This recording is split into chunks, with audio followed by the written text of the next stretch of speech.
So I was kidding with my wife recently because I said, I always try and do everything, whether I'm getting paid or not, at kind of a level of excellence. Mm-hmm. Like do it all really, really the best I can. And so I think my fear would be that I would walk into something I hadn't thought about and wasn't prepared, and then I might not be excellent at it. And so that creates that anxiety for me. Like I'll be a disappointment or a failure, or, people will say, gosh, that wasn't very good, or that wasn't a very helpful conversation, or that was a waste of my time. So I think it's all to try and prevent that from happening probably, that's the first answer that comes to mind for me. Okay. So we know that is a fear, which means it's not real, right? Really. It's a worry. That's not real? It's not real. That's not real. Really? That's okay. So fears are usually not real, right? Because we blow them way up.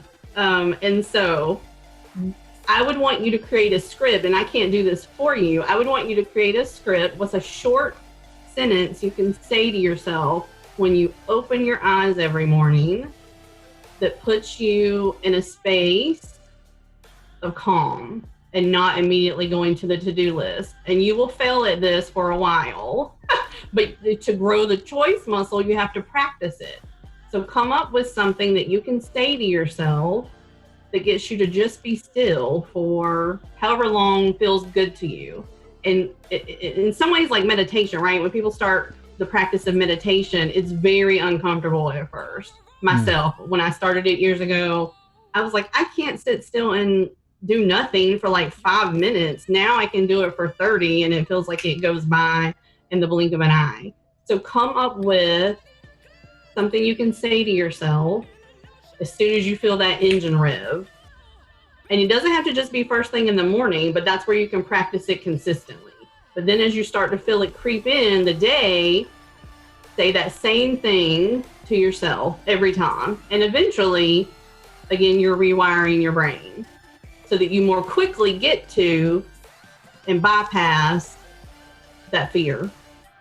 So does something come to mind that you could say to yourself? Yes, actually something does. So a mentor of mine, his name's Len Laritz, he used to say to me, he had lots of beautiful sayings. And one of them, I think, that hits with this is he'd say, when we're at our fully best, we hold on to this mindset that I'm enough in my limitedness.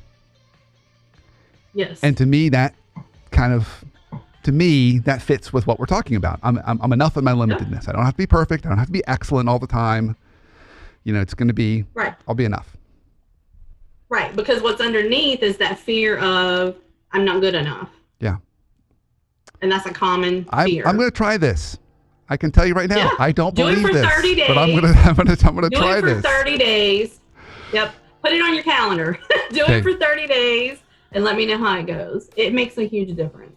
Again, it's growing that muscle. So I had another one for you, but I'll throw it out there, but don't take it on today because I want to make sure we still get through number 4 and number 5. The other one that I also struggle with, probably tied to this, is that I have to do it all myself. So, asking for help or saying no, it's like those are hard muscles for me to use because I feel like, no, if I don't do it, it's not going to get done well, or, they really want me and I'm going to let them down if I say no, which then causes even more complications to my calendar, right? Just adds more and more and more stuff to it. I become my own worst enemy in that way.